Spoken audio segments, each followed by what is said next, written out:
Hello, everyone, and welcome back to the GoFr channel. We are live in the second live stream, and this time we'll be discussing about different monthly releases in GoFr, as well as we have two special speakers who would be telling their experiences working and maintaining GoFr. So, first of all, it is the last few days of the year, and I and the whole Gopher team wish you a very happy new year in advance. And I hope the next year is much more fruitful, much more successful, and much more happy for you guys. So, let's start with the monthly releases, and I will be going through the different releases that we had in this month. So, we can go to the releases and let's start. So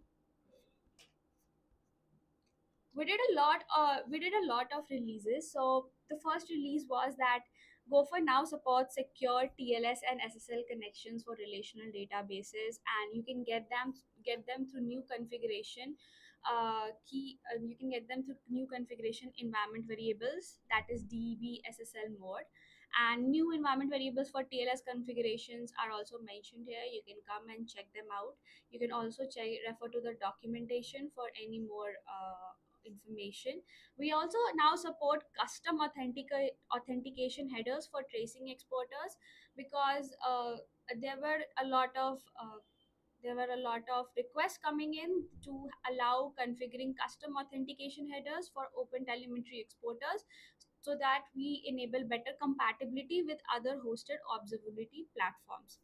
You can do that using tracer headers, and they accept comma separated key value pairs. Example of that is having an XAPI key equal to secret and authorization equals to bearer token.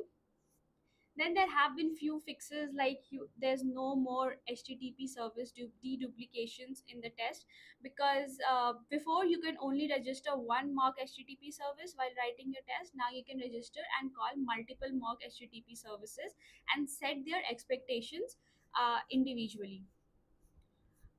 Moving forward, we also now support configurable HTTP connection pool settings that can help you optimize your performance for high frequency HTTP requests in microservices. You can access them using connection pool config options for add HTTP service methods. And there have been a few fixes as well, like we have added panic recovery in our OnStart hooks. OnStart hook is one of the features in Gopher, and stay tuned because we'll be releasing a video explaining this feature for the users who want to get started, who want to prepare their APIs before actually serving the traffic. Other than that, we have had added a very big feature, that is RBAC. RBAC refers to role-based access control. So Gopher has introduced a config-driven RBAC middleware which can help you enforce authorization across your HTTP APIs without adding role or permission logic inside every individual handlers.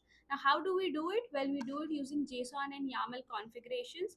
It is a permission based models, that is, for every role we define what kind of permissions they have, and for every endpoint we then define what kind of permissions are available to access that endpoints. Right now we support header based and JWT based role extraction. We also give you role inheritance support, and there is exact permission matching.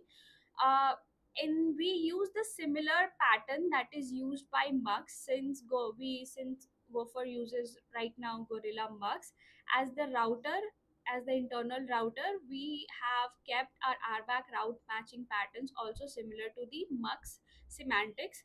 So in case you have any kind of grouping that you want to do, please do it according to the Mux router semantics. You can also find all the documentation in our like on our official documentation at Gopher's website. So you have role-based access control over here, and we have given you particular examples of how you can define the roles, how you can do the endpoint mappings. We also tell you that how can you actually configure for normal headers and JWT based RBACs. We also have a particular support guide for permission naming conventions, so that you are able to properly write your RBAC YAML files or JSON files with the best practices. So these are the three main releases that we have. Please do come, please do check out these features, and we'll be happy to receive your feedback. You can actually also join a Discord channel. From You can go on the GoFr's GitHub website, and you can join our Discord channel by clicking on join over here. We have numerous more issues. You can come and you can check out the issues, you can get it assigned to yourself, and you can start working upon it. In the next few releases, we'll also be focusing on making us more resilient, and also adding few more different data sources support, and also making our file system better. So stay tuned for it, and stay tuned. We might also have some interesting things planned. Now we would be moving back to the sessions. We'll be having two speaker sessions, and to give you a context about our speakers, well, our first speaker is he is a maintainer of GoFr, and he has been working with GoFr for about like 2 years. He's currently a software developer at Suki.ai. He's very interested in games. He's interested in Golang. He's very interested in designing and architecting systems. gRPC as a service in GoFr was something that he actually brought in. And so yeah, that is a very small and a very I would say shabby intro that I gave about him. But anyways, let's see what he has to say about GoFr and his best coding contribution, or something that he likes the most in GoFr.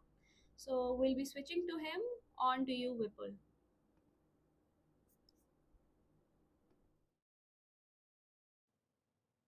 Hello everyone, I am Vipul Rawat and I'm a software developer at Suki.ai. And I've been working with like GoFr for around 1.5, 2 years now. Um, yeah, it's been like fun contributing to this open source framework and like very knowledgeful and like learned a lot, tinkering with Golang and how to design a system where it helps you build systems. So yeah, it's a very nice framework to build, microservices from scratch. It helps you. It helps with a lot of inter-service communications via HTTP, gRPC, or pub subs. It has also support for many databases. Like you don't have to work with the ORMs because they're bulky and unscalable too much. Yeah, and like one of the most memorable um system that we built in Golang that I really like is the decorator pattern in the HTTP service. So basically, you have your core HTTP service and you build multiple layers of add-ons on top of it. It's basically like plugins for your inter-service HTTP service. Uh, for example, you have your base HTTP service, you build like dedicated health check layer on top of it, you build a dedicated circuit breaker on top of it, and you can add like multiple features on top of your base HTTP inter-service communication layer. One other thing that I also really like is the independent yet pluggable, again, plugins, pluggable databases, mostly data sources, as we say in Gopher. So basically, you have your basically a connector inside the Gopher microservice, like Gopher microservice, and you can plug in any related database engine that like Gopher provides, or anyone can build on top of using the interfaces that Gopher provides. So the benefit is that you have functionality that can that is extensible, yet it like if you don't need it, it won't come in your binary per se. So your base binary is not bulky. If you're not using any MongoDB server, like MongoDB as a data source, You don't have to get its code base in your, uh, you know, and yet it's still available. Like when you do a gopher.new, you still get that interface. So unless you plug it in, it won't be there, but you always have that capability of doing the plugin. So yeah, that's it from me. Yep. So that was Vipul, and thank you so much, Vipul, for discussing what are the different like architectural decisions that we took in Gopher. We all collectively took in Gopher, and what you liked about Gopher. Next, we have another speaker. He's also a great mentor to me, and we work a lot together discussing and making architecture decisions and how we want things done in Gopher. So he is actually right now a software engineer at Zobdev, and he is also the maintainer of Gopher. So on to you, Umang, and he will be discussing about a very like a feature that is very close to his heart. And we have actually designed that feature after a lot many discussions, lot many revisions. So yeah, I would be moving on to him. Hello everyone, welcome back to another GoFr community call update. I am Amu Mundra. I am one of the maintainer of GoFr, and today I am incredibly excited to walk you through a feature that we have recently developed, and it will be really a game changer for your production workloads. The name of the feature is DB Resolver. So, suppose a situation. If you have ever run a high traffic app and you know the primary database struggle, too many reads, too many writes, and suddenly everything slows down. Traditionally, you will need a complex external library to handle this read and write splitting. But with Gopher, we have baked it right into the core. No extra dependencies, just pure performance. And in this particular video, I will guide you through this feature, how to use it, and how it can be useful for your use case. Let's dive in. So let's start by firstly understanding how you can read about this feature from our documentation. I am on the GoFr.dev website. Let's move to the Get Started section and then to this Connecting MySQL section. I already told you DB Resolver is made on top of your existing MySQL connection. So let's go through the documentation and understand what it tries to do. What exactly is DB Resolver? In very simple terms, it is an intelligent traffic cop for your MySQL database. It automatically routes your traffic based on what your code is trying to do. For example, if it is a get or a head request, basically you are just reading data, Gopher sends directly that request to your read replicas. But if it is a post, put, patch, or delete request where you are actually updating or changing the data, it straight away goes to the primary database. This offloads the heavy lifting from your main database, making your app faster and way more resilient. Plus, we have added a primary route feature. This is a huge for consistency. If you have to have a specific route like /admin or /payment where you must have the up-to-date data immediately available, you can force Gopher to always use the primary database for those paths. Let's start by how to install or how to go get this. In your Gopher application, you simply do go get gopher.dev /package /gopher /data source /db resolver. And then, as I told you, your MySQL configuration and connection must be very successful for running this DB resolver. So just connect to the MySQL as usual you do in the config.env file. And after that, let's come to how to initialize this DB resolver module. We have a method add DB resolver that actually does this initialization task. So we will use dbresolver.initResolver, and here we pass the app and the configs. In the configs, you have the following things that you can tweak, like the strategy, the read fallback if it's true or false, the maximum failures, the timeout in seconds, and the primary routes. And then it comes to connecting your replicas. For connecting your replicas in Gopher in the DB Resolver module, you just need to pass the host, the user, and the password, and it will automatically get connected. You can also pick up these values from the env, but for this example, I have just written it normally. And then you don't need to do anything. Behind the book, Gopher will do everything for you. For example, if I am running this query, Gopher will automatically decide whether it should go to the read replica or to the primary database based on the request path. And yes, this is how this feature works. We have some optional connection pooling configs also that you want or you can use for making your performance even better. And yeah, this was regarding the DB Resolver module documentation.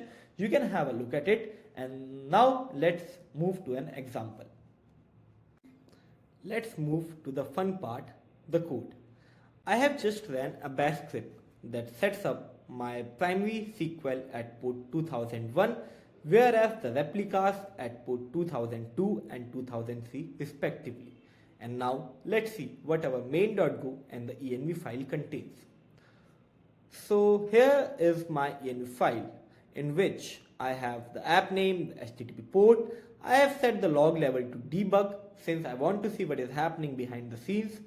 Herein, then we have the configuration to connect to the MySQL primary database, and the traces and metrics are exported by default. And here is our main.go. So looking at our main.go, the magic happens here at the init db resolver method. So notice how I have mapped our replicas directly to the ports that we just created. I have set the strategy to round robin, wherein Gopher will alternate between the replica 1 and replica 2 for every read request. But look at this. I have also defined the primary routes, even though admin slash customers is a get route. But Gopher is smart enough to know that because it's an admin route, we want the most current data directly from the primary DB. And now let's run our server.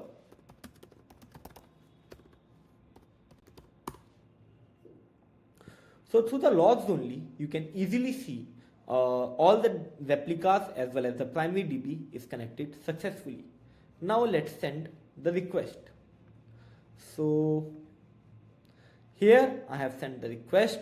It is being created successfully, and I will just go to the Golang. Yeah, here it also verifies the same. And yeah,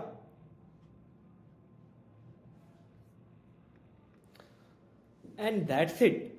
With just a few lines of configuration, you have turned a single database app into a production ready distributed system. The DB Resolver is all about giving you that high performance edge without the complexity. Please take it a spin, check out the load balancing logs in your terminal, and let us know what do you think. Was this feature really helpful? How can we improve it? I will really love your feedback. We are especially interested to hear if there are other routing strategies that we would like to see. Thanks for being the part of Gopher journey. Have a good day. Yep, so that was TB Resolver. It is one of the features that was released last month, and this was a small introduction on how you can actually blend it in your backend applications that you write in Gopher. So I hope that you go and actually try it out, and do let us know your feedback, your reviews, and something that you would like to improve. You can start a discussion on GitHub, you can create GitHub issues, or you can discuss directly with us on our Discord official channel. So that was it for this live stream. We have had the monthly release recap. We also had Vipul talk about his experience contributing in Gopher and the decorator pattern that he likes the most, that we actually adopted in Gopher for HTTP services, and also the kind of plugins that we make so that your binary size is not that bloated. Then we have had Umang, the other maintainer of the framework, who worked on DB Resolver, which is actually a very intuitive feature, and I personally like it a lot. So that's it this time, and we'll be coming back soon with new different kind of videos, and not just live streams. We'll be making normal videos. We'll be posting different system design concepts that we have learned on our way, and some design principles that GoFr follows, because we want to grow and discuss things in our community. So I hope to see you guys again with some other different discussions, and not just on YouTube, but also in our Discord channels and our community meetups that if that we'll be doing or we'll be hosting. So that's it. Stay tuned, and thank you so much for joining and watching this live stream.